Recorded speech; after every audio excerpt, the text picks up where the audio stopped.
Welcome, everyone, to Worldwide Reds. Manchester United take on Brighton at Old Trafford, a fixture that's been a real thorn in our side. United have lost 6 out of 7 meetings with the Seagulls, including the last 3 at home. But there's a sense of momentum building under Amarin and a milestone moment for our captain, Bruno Fernandes, who's set to make his 300th United appearance. We have in the house, we have Safran all the way from Paris. He's flown into Paris today. Welcome back. We have Yash from Cole Harpur Supporters Club. Welcome, buddy. Making his debut on Worldwide Reds. And we've got the man that always turns up, Big Jordan. How are you, buddies? How are you, guys? Good? Good, man. Good. Good. How you been, boys? All right? Safwan? Nice in Paris? 10 degrees? Yep. Looking forward to the game later. Yeah. Feeling that momentum is coming up. Looking forward for tonight. Yeah. Good. What are you hoping for, Yash? Before we get into your side of the story and find out how you became a Manchester United supporter. All good here. Just waiting for the match coming up. Can't wait. Do you have a big event on there? Do you have a big event on in Cole Harpur for the game? What time's not there? It's at 10 p.m. here. 10 p.m. It's 3:30 a.m. for us. Yeah, wish it was 10 p.m. here. We'll be up. We'll have a couple of boys over watching it in the cave. That's for sure. Yeah, I'll be up as always. Yeah. So, Yash, how did you become a Manchester United supporter in Cole Harpur? Now, I've got a good mate there now, Nick. He hooked us up with you. He said you're a Manchester United blogger. We were talking to you about it. You've been doing it since 2015, so you're well into it. Give us a bit about your background, buddy. Actually, I became a Man United supporter back in 2008 when we won the Champions League. And I got into football because of my best friend back in school, back when I was in school. And then just football, like, it became my life, like for everyone right here. As it always does, it becomes enthralled in you. It won't leave you. You know, it's like when we have international week, you just want the Premier League to come back. Yeah. You just want Manchester. You know what? It's not so much the Premier League to come back. I just want Manchester United back to play. Yeah. Yes, true. Yeah, mate. Yes, that's good. Okay, let's get into it. We've got this guy. This guy is making his 300th game. 300 games, man, in 5 years. That's absolutely nuts. It's crazy. Give us your thoughts, Jordan, on Bruno Fernandes, and then if you boys want to jump in, let me know. Honestly, man, it's a number that people get to after 7, 8, 9 seasons at a club. Like, it just shows how he's always available, never injured. He has missed a few games here and there to suspension, but he's always available. Like 300 games in 5 or 6 years is wow. Like that's 50 games a season available for playing and performing in. Like, because his numbers back it up. He's not just there making a number up on the field. His stats are just incredible. And to have 300 games in such a quick succession, like, we don't have players available like that in the last 10 years. No one racks up their numbers so quick. Mate, it's crazy. Mate, when the press conference came overnight and stuff like that, and I sent you all out the link and that, and the first thing I got up, always checking United News, and when I saw that it was his 300th game, it's unbelievable. I couldn't believe it. That's what I thought too. I didn't really believe it because in my head, like, he's been around for a long time. You're thinking, he'd be around the 200 games. He'd be probably around that, just above 200, blah, blah. But when you actually think about it, he is the first name on the team sheet every week, and he plays every week.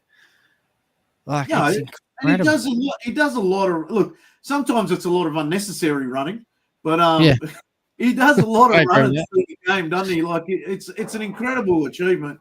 300, I think that nearly gets him into the top 50. 300 games. So in 5 years. It does. What's your thoughts, Safwan? Yeah, I mean, as I was saying in the previous show that we had earlier on, you know, he's always there for United. You know, so United it's a leader like him. You know, but one thing is that I don't know where he gets it all his energy. You know, he's been playing day in day out for the club. You know, without I mean, yeah, I think if just a couple of seasons ago he just missed a couple of games. You know, but overall, as you said, he's always in the sheet, the team sheet that he has to be there because can you find another leader like Bruno currently in the team? You know, you can't get that passion. You know that to I mean, yeah, as I was saying previously, like Bruno has his ups and downs, you know, on certain games, but that passion, that drive that he has in him, that drives the team. So hopefully, with this 300 games that he has played for the club for the past what was it 5 years? Jordan, you saying was it? I lost count. Was it Yeah, I 5 believe he years? signed in 2020, in Yeah, January of 2020. So he's yeah, averaging 54 appearances per season since Per arriving season. in Yeah. 2020. yeah. So Yeah. yeah, I mean, let's hope if this 300 appearance will motivate him to be a better leader for the team because uh, to be frankly speaking, I mean we've lost a leader character like what we had in Kino with Gixie in the team, you know, Carrick, Rooney, that BST kind of character of a leadership in the team. So well, I hope Bruno would stay on until he retires. Forget about Saudi League, you know, just concentrate for United. You know, so I hope that this leadership in him will motivate the team and hope better seasons are coming in. I mean, to be honest with you, I'm not looking for the FA Cup or whatever cup. I mean, what we want is actually the Premier League. We have to start winning the Premier League again. And Yeah, yeah. With Bruno's presence in the team, uh, with the rest of the guys, the lads, you know, I think we have a good uh, forward culinary. We have Cunha, we have Mbumo, we have Sesko. I mean, Sesko, just give him time, you know, and you have Bruno as a leader there. And look, I mean, whoever gave a chance to Mason Mount to he's performed quite well this season, you know. And Oh with yeah. the leadership of Bruno in the team, and the most important thing, the back line, you know, we have a good solid goalkeeper finally. And I believe with Bruno as a captain, with the back line we have, a good goalkeeper, with the forwards we have, I think it's now the time to move forward and start winning games, you know.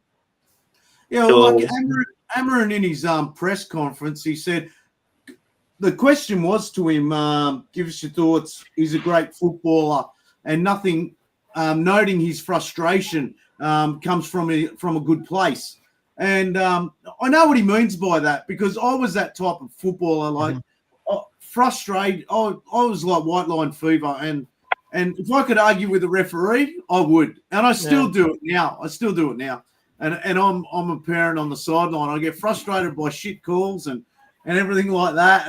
And when I manage players and everything like that, I find it hard to keep my mouth shut as always. So I can understand that side of Bruno, but he gets paid a lot more money than I do. So he does come from a great place, Bruno. I think his heart's in the right place, but I think that's probably one of his downfalls as well. He can't keep taking on other players' responsibilities. yeah. You know, but tell us what you think. Yeah. Mate. Look, Bruno has been my favorite player ever since he joined the club because he has been there since our club has been in transition for like since a decade now. So yeah, Bruno has been my 184 goals plus assists for the club in like 300 appearances. So and I really hoped he signed for a Saudi club in the summer because we were getting 100 million for him. But I wasn't too minded because Controversy in it. I wasn't too much. I'm glad he stayed at our club because we need a leader like him. With Yeah. I agree. Look, I the think dressing. it's gonna be a big sell if they do sell him or if he decides to go. But in my opinion, I don't think he'll leave. I think he'll stay for another year. I think he'll stay for that for the last year in his contract, which is next year. I'm pretty sure. I don't think he's going anywhere. I think this squad is gonna look. I know we can get carried away and everything like that, and because we had a great result last week, and everything, the narrative could change if Gatbo. I mean, yeah, Gatbo didn't hit the post and it went in, and he got that header and everything like that. But you know what? It's about time United created some luck, and you know he's probably a controversial captain as well. Him and Harry Maguire will probably been the two most controversial lately. But you know what? Congratulations to him. 300 games. That's a massive achievement. It's huge. Sorry to cut you off there, Adam, but the thing that I don't think that he gets enough recognition for, and some people don't like him for it, and some people love him for it. He's played 300 games this weekend for the club, and in every single one of them games, he showed the same amount of emotion as he did from the moment he walked in the doors. Like, he cares just as much now as he did 300 games ago.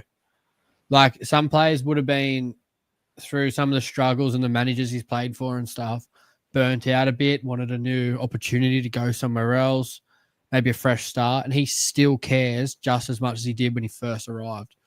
And, like, he's, as Ash said, he's come into a transition squad. He's been stuck in that transition squad, and he's still there, still playing every week, still being available, and still performing. Yeah, definitely. Look, I can't say he's been my favourite player over the past 5 years, but I've learnt to probably deal with his actions and everything like that, and you kind of understand him a bit more, don't you? Yeah, you got to understand him, mate. Yeah, he's got the best intentions. He's got the best intentions for the team, I think, and good on him. Look, it's at a club like this. He could have easily packed his kit up a long time ago. And, that's what I mean. And he could have gone at a fresh start. You know, wasn't at one point PSG were interested in him? Yeah, definitely. That was a couple of seasons ago. But like, there's a chance where you can go, you know what? I'm not pushing for a Premier League title at this club. I am a world-class attacking midfielder. Let's go to a team that I can win the big trophies with at the moment. And he's always stayed. You never heard him asking to leave either. Yeah, definitely. Look, we always look back at players. Look, this place here, right? I'm constantly looking back at players that I never even watched play. Like, most of my last probably 5 days, I've been online looking for players from the 1950s, and like some of these players have played under 100 games, and like. A lot of players after Munich came in. A lot of those players only played max. If that tragedy never happened, a lot of these players didn't even make 50 to 100 games. You know what I mean? We look back at these players. Well, I do. I look back at these players and think, how lucky are these guys? They got to play for Manchester United. You know, they played one game, let alone 300 games. Yeah, to be a Manchester United supporter, you feel their. I always feel the energy from the players going onto the pitch and everything like that. I ride every pass. I ride every tackle. I ride every goal. Mate, and that's not just Manchester United. If I go to an amateur sport, I'll ride every tackle I'm probably one of those parents you don't want on the sideline. But 300 games, congratulations to him. All right, let's move on to this week's game. Manchester United versus Brighton. Our bogey side. Jordan was supposed to. I'm going to throw him under the bus here. He was supposed to do a predicted lineup for me. I knew you'd do this. He's been hard at it this week on the building site, and he's been renovating his own house as well. So I don't blame him. He threw it back to me, so I was happy to do it. I put a team together. Why does it do that? Seriously. This is a team I was supposed to do for you on Thursday night, wasn't it? Shocking. Oh, this is my predicted lineup. Here we go. We've got Lemons in goals, Euro, Dalot, Shaw, Ahmed, Casemiro, Bruno Fernandes, Dalot, Mbumo, Cunha, and Sesko. So for me, I was tossing up a couple there. I thought Dorgu might come in for Dalot, giving Dalot a bit of a rest. And I actually was a little concerned that Casemiro is his 5th yellow card. So he gets another one this game. Quick. It's quick again. He must be well up on the fines, I tell you, in the club room, I tell you. He must be shouting the Christmas party by the end of it. He's paying it all up front. Yeah, so I was actually going to throw Ugarte in there, or maybe Mainu in there. Just, you know what? It's one of those situations where he's probably, I think we play Forest next week? So it's one of those games whether he takes a yellow card hit this week or he takes one next week. But the following week after the Forest game, we've got Spurs, I think. Yeah, so it's a tough one to know whether he should be in and out. So Amarin's got some big decisions to make. Sesko comes in for mine. For me, I'd love to see him. And then the other reason I put Dalot in there, he sort of he does a lot better crosses than Dorgu as well. So give us your thoughts on that lineup, Yash, and let us know how we go from there. I'm really happy you picked Euro in your lineup. Amorim doesn't pick him. You don't think we need a bit of speed? Yeah. Sorry? Well, looks like Harry Maguire may be out, and as well as Mason Mount. So I think Yoro's got to. Sorry to jump in, but I think Yoro's got to play if Matoma's fit for Brighton. Yeah. Especially on the left. I think that's a massive battle. I think Yoro can handle him. Euro and Mitoma, Yeah, especially if Matoma's fit and plays. I think that's a must. I think the link against, Danny Welbeck, who's been hitting the net quite a bit actually lately. I think that's another good battle. But Jordan, what's your take on Dalot being on the team? I mean, because a couple of games, I mean, he's not doing the old Dalot that we used to know. I mean, he's been winning. He's kind of the left. Yeah, I mean, that's my concern there. I mean, having Dalot playing on the first 11 currently, and he has to get himself, back composed again. It's just, back here we were like just cursing. I was like, Dalot, why keep on repeating the same mistakes? He is like becoming like a liability to say. So I think for me, I prefer Dorgu to be playing instead of Dalot. I mean, but the rest of it, I mean, having your playing there, we need the speed, especially the teams against Brighton. But So, but other than that, I like this lineup, but. And I prefer Dorgu to play instead of Dalot, to be honest with you. I'd probably prefer Dorgu, but I think Dalot will play. Mm-hmm. But I think it'll be more for the mindset of if Tariq Lamptey is playing right back for Brighton with the overlaps. Yep. Dalot can sit a bit deeper, whereas Dorgu likes to get a bit higher. That's just my opinion. I think he will play Dalot on the left, and just for Lamptey's pace coming high and wide, if I'm pretty sure Tariq Lamptey's fit and available. But I know he likes to come on forward for an overlap. But if you remember the game against Liverpool, Cunha was, I mean, even though he did not score, but he was really hardworking. I mean, it was one of the best performances I seen him in a United rate, I mean, on that night itself, even though without scoring, but he doesn't give up.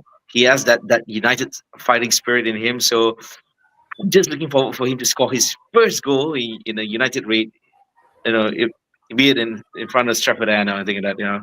It's high time for him to score, to lift up his morale. And I think Sesko should start scoring as well again. The thing with Dalot, like you said, is being a liability. I think it's because we don't have Lisandro Martinez and Masraoui. They both are out. That's why I guess he's playing him at wing back. Once Lisandro comes back, Shaw comes in Dalot's place. I don't think Dalot starts with. So. Yeah, but I agree. I mean, Mazraoui, he was on the bench. If you can remember, he was on the bench. So against Liverpool. Just to share with you guys, I had a question session with our player, a legend himself, John O'Shea, last week. So I did ask him a question. I said, who do you think would be a player will be like you, Mr. Reliable, we call it, we can call it a utility player, Mr. Reliable. So that's what John O'Shea was during Fergie's time. So his answer to me was Mazraoui. Mazraoui is the new Mr. Reliable in the United. Once he gets injury free, I think I think, to be honest, we need Mazraoui back in the squad as soon as possible. Martinez, we have to give him time. I think we are looking somewhere end of November or December. He should be back. Definitely, you got to let Martinez get back. We don't want another situation where we've got injuries like Luke Shaw all the time and stuff like that. We want Martinez fully fit. You know, we come back after the international break in November, and he'll be fully fit, ready to go through the back half of the season.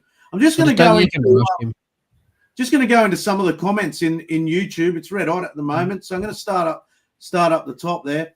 We've got DJ Dark Us Knights 2054. Brighton is our bogey team, and someone needs to man mark Danny Welbeck. He's always scores against us, mate. There's no way anyone's man marking. It's one of my pet hates that never happens, especially off corners. Man marking is so far out of the game; it drives me nuts. I never understand it. I've got Tom's always on the pod, and always supportive. Thanks, Tom. I'd play Delot, but think it will be Dorgu for this one. Mazraoui must be close. What else have we got here? Dark Horse. What am I saying? Dark Horse. DJ Dark Knights. Isn't it strange? Luke Shaw is not injured and looks nearly back to his best. Yeah, it's good. Look, 2 weeks ago we were talking about Luke Shaw, man, and he was driving us nuts because he got turned easy and everything like that, and he had a pretty good game last week, which I was really impressed with. Luke Shaw in a World Cup year is like Roberto Carlos. Yeah, that's exactly what I was about to say. He's fit. Guess what? Coming up at the end of the season. Yep. I'm going to put this one to you, Jordan. This one to you. This is from Justin Galea. Ruben loves a surprise in a lineup. If there is a surprise in the lineup, who do you think it's going to be, Jordan? Oh, that's a great question. Would he get Mason Mount in there again? I know it's not a surprise, but he loves Mason Mount. Does he put Brighton are very good on the ball? How about Kobe Mainu in the team? Yep. Yeah, same thought. It could be, but I don't think it will be. I think if anyone's going to go into that midfield, he's going to put Agate just to try and break up Brighton's play. Not that I agree with it, but I think that's maybe an option. I don't know. I really like that back three. I wouldn't that would be my ideal back three going into the game. It's quick, it's strong, it can handle 1v1 defending. Like the midfield two, they're not ideal, but they're probably the best we're going to do. Ahmad and Mbeumo, they should never be changed or swapped out. I think they've just got to stay in that right channel for the entire season. Their link-up play is just getting better and better week by week. I'd like to see Šeško start. I think he needs to start based on he needs to score and he needs to continuously be in the starting lineup and be the main man up front. I think taking him out for the Liverpool game and then if they take him out again for this game, it'll kind of hurt his ego a bit, which you want to kind of build his ego to make him think that he's the main man and not have to sit there and second guess every decision he makes on the field. Whether it's going to be if he stuffs up, he might be dropped for the week later. If that makes sense. I quite like that team. I do. I'm going to put this one to you. Now, this is from DJ Dark. Now, this one probably relates to me a lot. This one, especially from my uncle who got me into Manchester United. What's sad to me, so it's not a downer, is that there is only one Englishman in that. There's not one Englishman in that lineup. Oh yeah, Luke Shaw. There's only one in that lineup. This one here. That's a very good question, right? My uncle used to go on about this in the 90s. He used to go on about the English player, and I know this is probably for another podcast, but it is a sad state in the English Premier League how there's not enough youth players through, probably the top tier clubs. I would say like through the lower tier teams, which, I know United came 15th last year, but there's so many import players and it's eventually going to affect the England side. It's mental that 1,000%. Yes. It is. My uncle used to go on about this for years and years and years. And I try and talk about that legacy all the time about, English players being left out of big teams in England, and it's mental. Give us your thoughts on that, Yash. Recently, when the English squad came up for the World Cup qualifiers, a stat came on Twitter, like it said that this is the first time the squad has no Man United and Liverpool players for the first time in a while. So yeah, that's a bit of concern for the English national team. And again, our record of academy players, or for what, since the last long time, I guess we have been having academy players like English players in our squad. So Amorim not having English players is a bit of a concern for that record. That's true. That's a good point. Yeah. No, look, you can't. I don't understand it myself. I just think like, for me, today's game's a perfect game for Mainu to start. Honestly, it is. That's what I was saying. My two swaps would be Casemiro on the bench, Mainu come in. That was one of them. We haven't seen Sesko get on the end of too many headers either. So I think in this game we really need to probably get a few more crosses in, where I think Dorgu will come in, maybe for Delight. That was my other controversial one. What do you think there, Safwan? Yeah, I agree with you.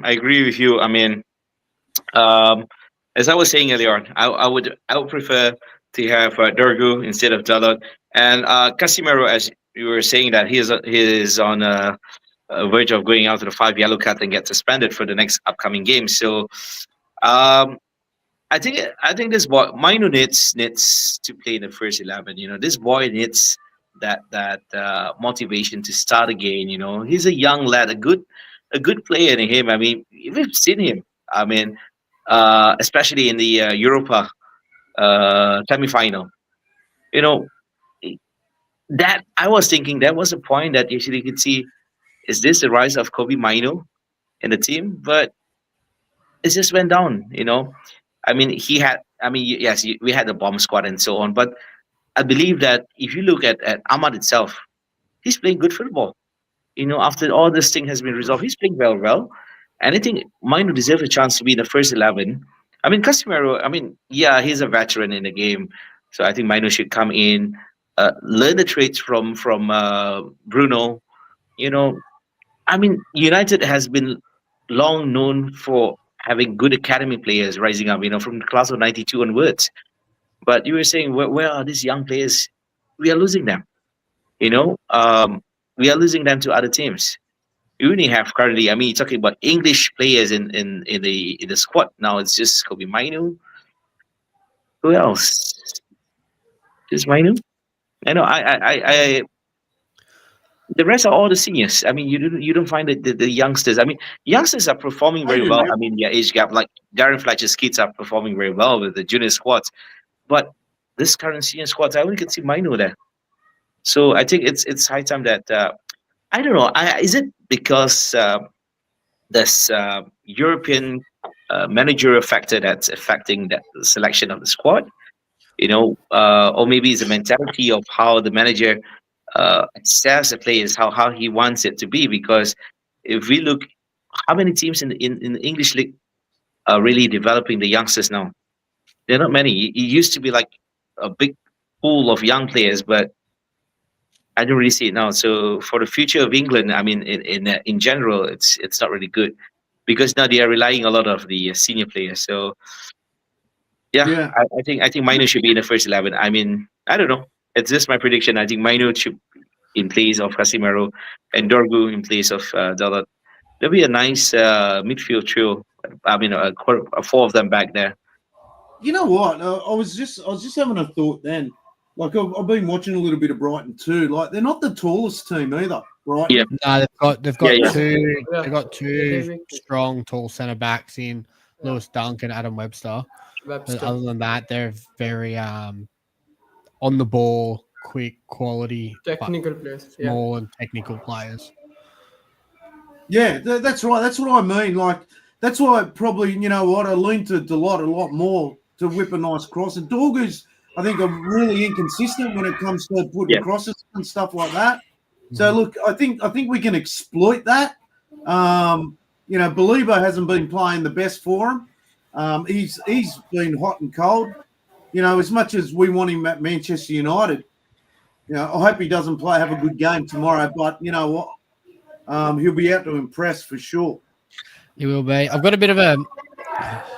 Not going to be a hot take, but I don't think you can play Kobe and Bruno together in a 2 at all. I don't think that works in transition of the ball. Yeah. I think on the ball that is ideal, what you'd want, 2 players that can keep the ball in every situation and create things. But I think the defensive work in a 2, you need to have someone that can recover the ball very well and someone that's going to sit centrally. Kobe gets not dragged out wide, but he likes to pick the ball up out in wide sections to get on the ball and move it and dictate the play, keep the ball moving, keep the team moving.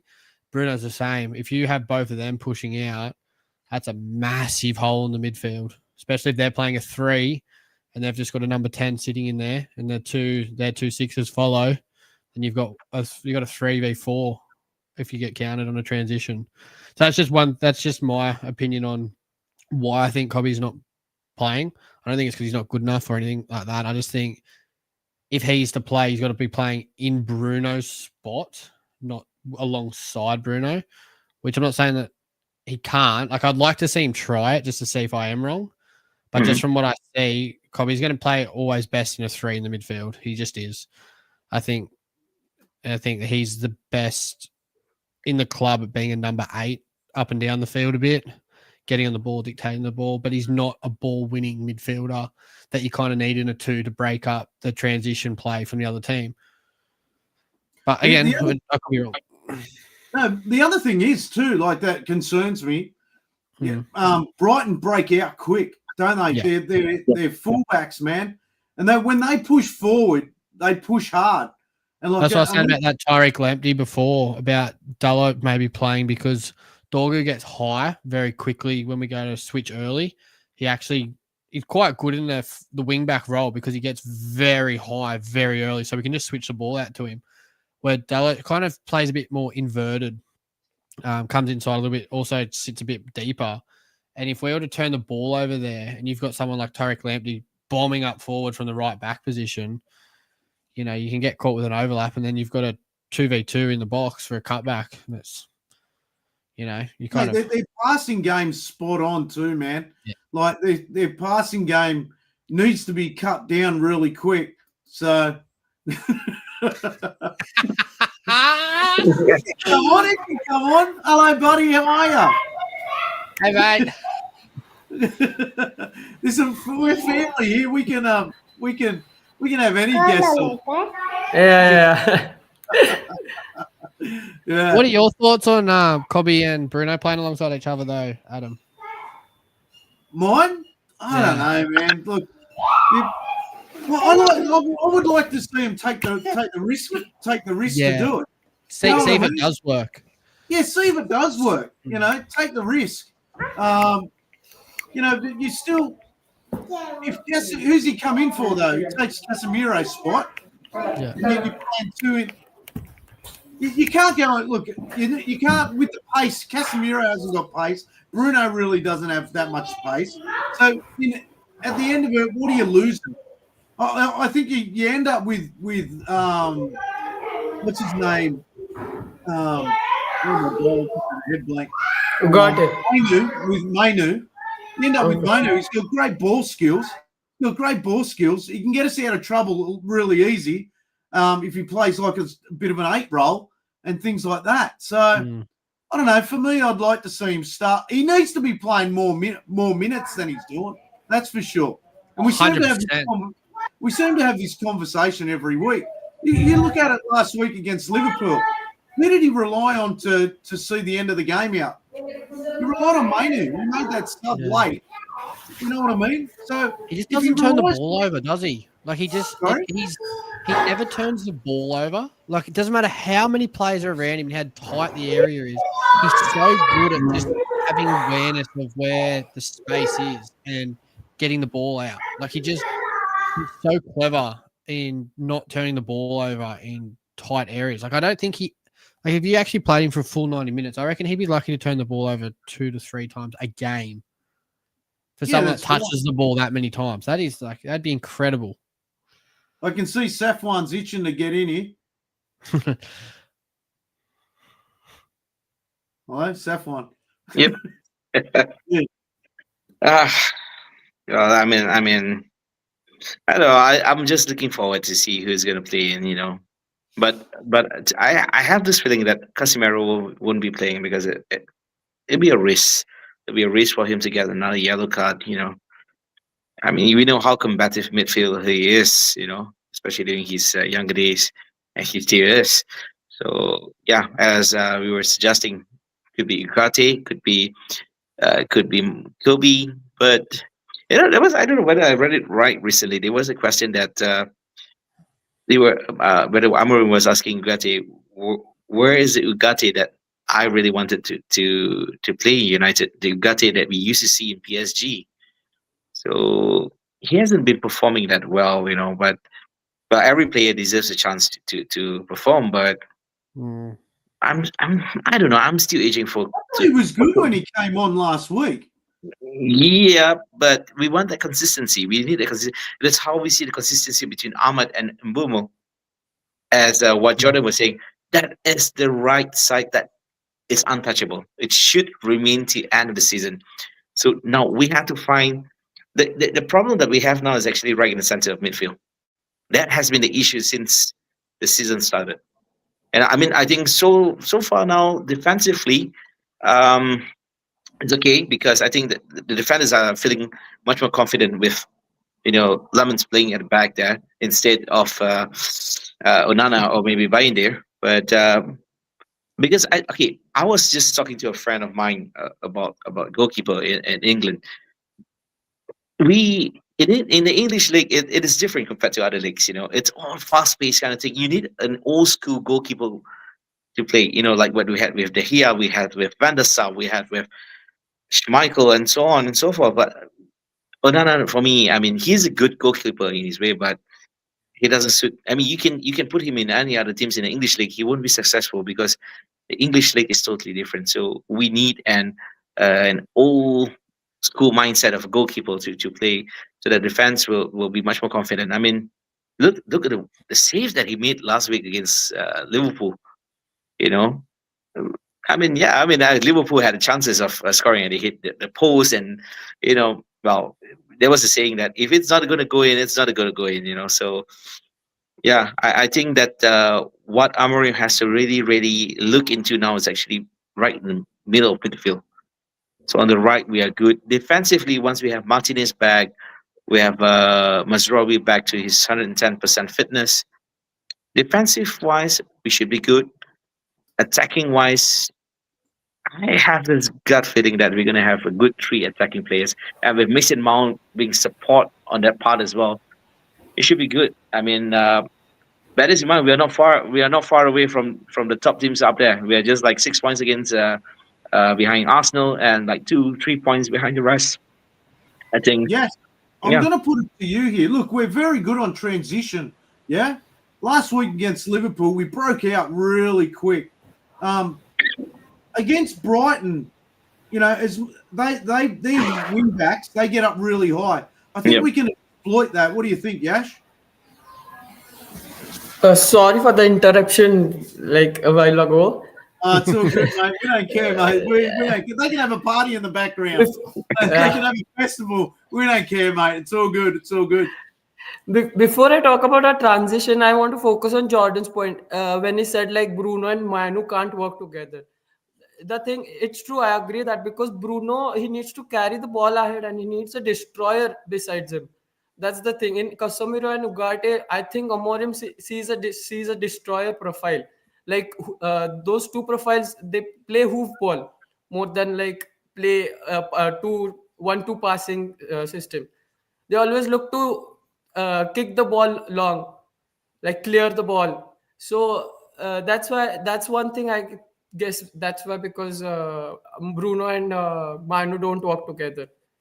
So yeah, I completely agree to that point. Do you think this game we're not going to play a long ball game? Do you think we're going to play out a lot more? Where do you see us playing our sort of tactics? That's a tricky question because when you read what Brighton's manager said in the press conference, he wants us to play direct football. So Amorim, when you I guess when he reads those comments and all, I think he does completely opposite of that, especially after Arne Slot's comments. Like he put a full blown attack on Arne Slot in a press conference. He said that I don't want him to teach how my team plays football. I'm enough for that. So I guess that's a very tricky question, how we are going to play. It's only when we see them play we'll get to know how we are going to play in the game. I think we're playing the long ball just so we can get someone to hold it up. Like we did. I don't mind us playing the long ball in this game. Sorry? I don't mind us playing the long ball in this game because I think if Cisco's starting, I actually don't mind it, to be honest. I don't mind getting behind. I don't mind getting their fullbacks pushing up, us getting the ball and straight away going long and in behind. Kind of like the goal we conceded against Brentford. Something similar to that. Because the one thing with Brighton's two centre-backs is they're not quick at all. And Šeško, with his long legs, he can run. You got Cunha who can run, and Buemo can run. I reckon get the ball and just ping it in behind and just get there. As a defender growing up and playing the sport, the worst thing is turning to chase a ball down and facing the wrong way. That's why, like, as a defender, you like playing there because you can see the whole game in front of you. The moment the ball's behind you and you're going to get it and you've got pressure coming on you, it's one mistake and it's a goal. So I like the idea of get the ball in their half, just see what they're going to do with it, turn them over, make them chase back, and just keep putting it in behind. Because what it'll do is, if you do it for the first 3 or 4 times, their back two will drop another 5 yards, 10 yards, and then it gives you that space to play between the lines. Brighton push quite high, as Adam said before. They do push quite high. They try and condense the space because they're good in tight areas. So if you can try and make them think you're going to go long, it's going to push them back a bit. Then it's going to open up for Cunha maybe to come in short, pick the ball up and run at him. A bit like what he did against Liverpool, but from the 10 position. It creates more options if you're going to put him in two minds of what you're going to do. So I've always kind of liked the long ball in behind. I don't know why. I just think if you've got the pace, just why not try it? 100%, man. I'm all for that, man. I don't know, but there's not enough of it in the game anymore. No, look, we talk about it like it was a thing back in the 90s and everything like that. Everyone started playing this bullshit playing out of the back. All it does is it ends up a high-risk game. Yeah. Like my kids have been playing it for years, just passing out from the backs. It makes teams look like fools, man. You know, it's like we were talking about before, the 1v1 marking. Like, it's crazy. I cannot believe the zonal marking. It's the most ridiculous thing in football, zonal marking. It's absolutely mental. It's terrible. Yeah. Dino's got it. He's on. You have a beast like Šeško, of course, you're using a long ball. Imagine if we didn't use the long ball, everyone would be complaining we weren't. 100% right, man. It's crazy. Like, yeah, you can turn teams around so easy, especially if you got Cunha on the left and you got Mbeumo on the right. You know, winning that one thing we did well last weekend was winning that third and fourth ball. Yeah. You know, we always talk about that second ball win. The more important when we kick it long is that third and fourth. Winning that ball is crucial to getting Ahmed on the ball, putting Mbeumo in behind, and switching out play into Cunha. Like, man, I'm getting excited, eh? Oh, far out. I'm looking forward to this game. 3:30 a.m. Here's another one from Dino. Dino's red light at the moment. If Adam was our number 9, well, yeah, you would use the long ball. He'd hold it up, wouldn't he, Dean? Yeah. His big ass in there and hold the ball up. Throw a few cheapies in as well. Use the old stand on your foot and then go get it. I want to get on to Mateus Cunha. Towards the back end of Liverpool's game, he took hold of the game. He was demanding the ball. You know, we haven't seen that out of a player at United for a while. Yeah. You know, I mention it every week. I think I'm excited about our signings, our new signings, and it's great to have that leadership in the team now. You know what I mean? Look, I don't want to go too deep into it because, you know, we lose 3 points here today. Next minute, the fan base is absolutely writing the team off again. But it's a different looking side for mine. I'm starting to get excited about watching United again. You can see individual players taking a leadership role. You can see players now connecting with each other.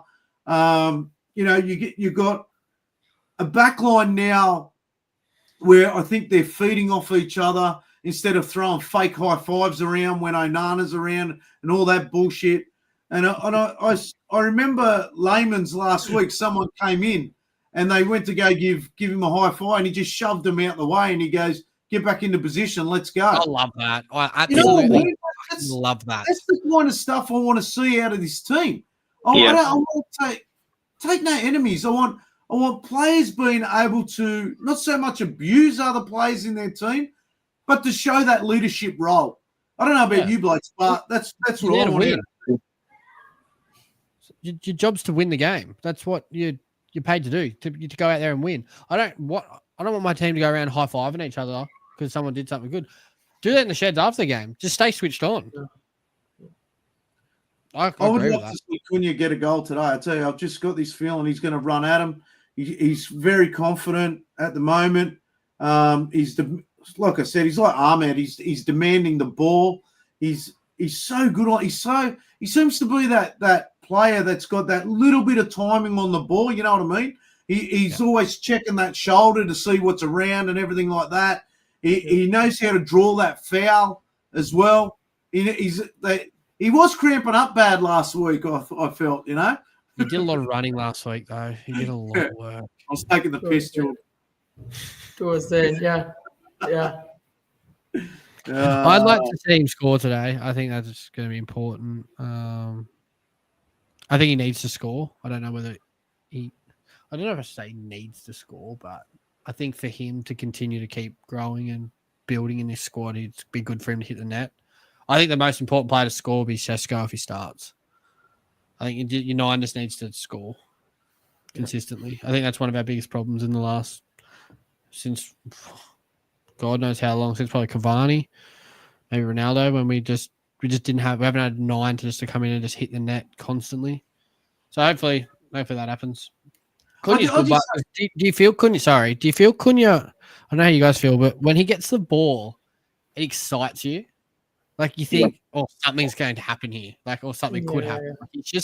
He's got that personality about him on the field, which I quite like. Yeah, I agree, Jordan. Yeah. In defensive wise for United, man, I just want to see them stay compact. Yeah. That's what I want out of them. I want to see them stay compact. I want if someone makes a mistake, I don't want to see Bruno say something. I just want them. They're at Old Trafford. The crowd's going to be up for this game, man. The crowd is going to be pumping today after last week. They're going to show United that they believe in them, that they're a team that they want success out of, obviously. The Stretford end, with all those flags in the background now and at the TRA, and I'm hearing rumours that there's actually another new flag coming out today as well, so look out for that. Look, it's going to be an absolute terrorising game. It's going to be a nervous one. I think it's going to be harder than last week. So I think if we do take a draw, you know what? Let's go into score predictions. Let's wind it up. Let's go into score predictions. I'm going to throw Dino's out first. Dino's, if you're in the chat, throw out a score prediction, and then we'll go around. Dino's confident today, 3-0 today, lads. Love that. Love that, Dino. Love that. He's been breaking cards all day today. Has he? Bought a box, yeah. Bought a box How'd he of cards. go? How'd he go? Yeah. Yeah. So give us your score prediction, Yash. I'm going with 3-1. Kun on the score sheet. 3-1. Jeez, we're already at 6 goals. Safwan. I was actually going with Yash on the 3-1, but I would love to have a clean sheet, so I'm going with 2-0. 2-0. I'd love that. Yeah. I'd love 2-0 win. 100%. I'm going to write these down too. Where are we? We've got Dino 3-1. We've got a 3-0, 3-1. What have we got? Fill us in, Jordan. I'm so torn whether I don't know whether it's going to be 1-0 and we hold them out at the end of the game and grind out the last 15 minutes of them just attack, or we actually go up by 2 in the first half and just cruise.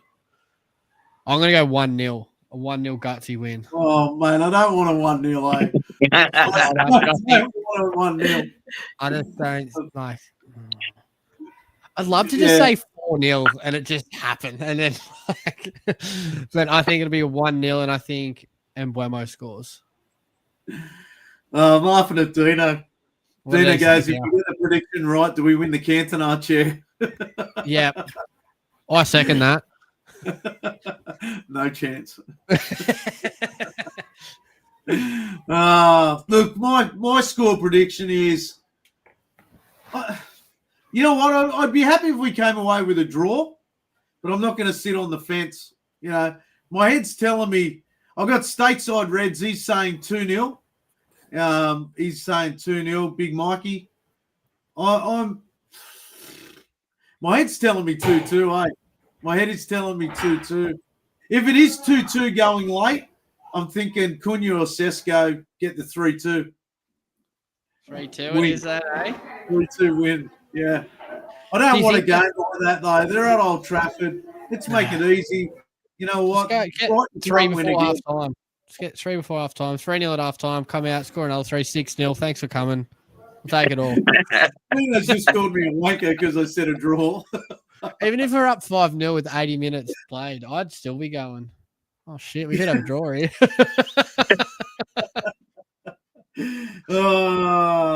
All right, boys. Do you think the start for us is important? Sorry? Do you think the first 5-10 minutes of the game is important today? Yeah. 100%, man. But you know what? We always start well. We do start well. Well. You know? Hopefully it stays that way. Yeah. And let's hope that no additional extra time, like 8 minutes, 10 minutes, 30 minutes. That was a joke, man. We're up 1-0 and there'll be 12 minutes added on. I'll turn the TV off. I'm down to sit through it. We'll see. Look, I've got Bex, the headliner here. Look, we'll see what Bex says. What do you reckon? 6-0. 6-0. All right, guys, let's wind it up there. I think we covered everything. It's been a great pod. It's been awesome having Safwan on again and Yash. We've got Nick coming on from Cole Harpur next week as well. He used to be a regular on Man Cave United, so it'll be good to get the man back in and ask him how he's being a husband is going, because I haven't had a chat with him since he's been married. I think he's been married a couple of years now. I still remember him leaving Australia to go and meet his new bride and everything like that, and unreal custom. So I'm looking forward to having Nick on next week. So thank you, Jordan. Thank you, mate, as usual. We'll probably be on again on Monday night. Yeah, Monday night probably.